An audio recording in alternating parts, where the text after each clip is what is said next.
लोकसभेच्या निवडणुका तोंडावर आलेल्या असताना मोदी सरकारनं आर्थिकदृष्ट्या मागास सवर्णांना 10% आरक्षण देण्याचा मोठा निर्णय घेतलाय।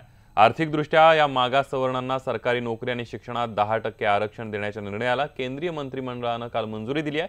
त्यानंतर आज संसदेमध्ये या संदर्भातलं संशोधन विधेयक मांडलं जाणार आहे।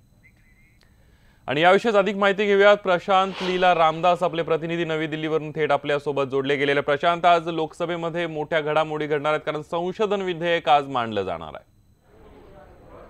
बरोबर आहे। खास करून जर बघितलं ज्या पद्धतीने काल केंद्रीय मंत्रिमंडळाने 10% साधारणतः उच्च जातीतील जे आर्थिक मागासलेले लोक आहेत त्यांना समाजातला आरक्षण देण्याचा निर्णय घेतला, पण त्यानंतर आज त्या संदर्भात कॉन्स्टिट्यूशन अमेंडमेंट झालं, घटनात्मक दुरुस्ती करण्याची गरज आहे। यासाठी घटनेच्या 15A आणि 16A नुसार हे घटना दुरुस्ती अत्यंत आवश्यक आहे।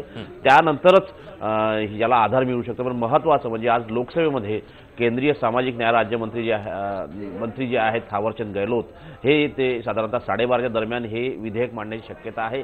आणि त्याला ज्या पद्धतीने काँग्रेस असो किंवा भारतीय जनता पक्ष सगळ्या पक्षांनी राजकीय पक्षांनी आपापला सदस्यांना व्हीप जारी केलं आहे की तुम्ही यावेळेस उपस्थित राहा। आणि महत्त्वाचं म्हणजे हे आरक्षण जे आहे हे टिकून ठेवण्यासाठी सरकारला मोठ्या प्रकारे अनेक स्पर्धांना पुढे जावं लागेल। की सुप्रीम कोर्टाने यापूर्वीच निश्चित केलं की 50%पेक्षा जास्त आरक्षणाची सीमा निश्चित केलेली आहे। आणि यापूर्वी देखील माजी पंतप्रधान नरसिंह राव जे काँग्रेसचे पंतप्रधान होते त्यावेळेस त्यांनी आज असाच प्रयत्न केला होता, पण तो हा प्रयत्न कोर्टामध्ये काही टिकू शकला नाहीये। आणि त्यानंतर जाता जाता 2004 मध्ये ज्या संदर्भात जेव्हा अटल बिहारी वाजपेयीचं सरकार होतं तेव्हा देखील यांनी या प्रकारचा केंद्रीय मंत्रिमंडळ निर्णय घेऊन आर्थिक मागासलेले उच्चतर गट आहेत त्यांना आरक्षण देण्याचा निर्णय घेतला होता, पण ते सुद्धा टिकू शकलं नाही। त्यामुळे या निर्णयाचं आता कोर्टात काय होतं हे पाहणं अत्यंत महत्त्वाचं आहे, कारण की आगामी लोकसभा निवडणुकीवरती हा एक मोठा महत्त्वाचा निर्णय असा मानला जातोय।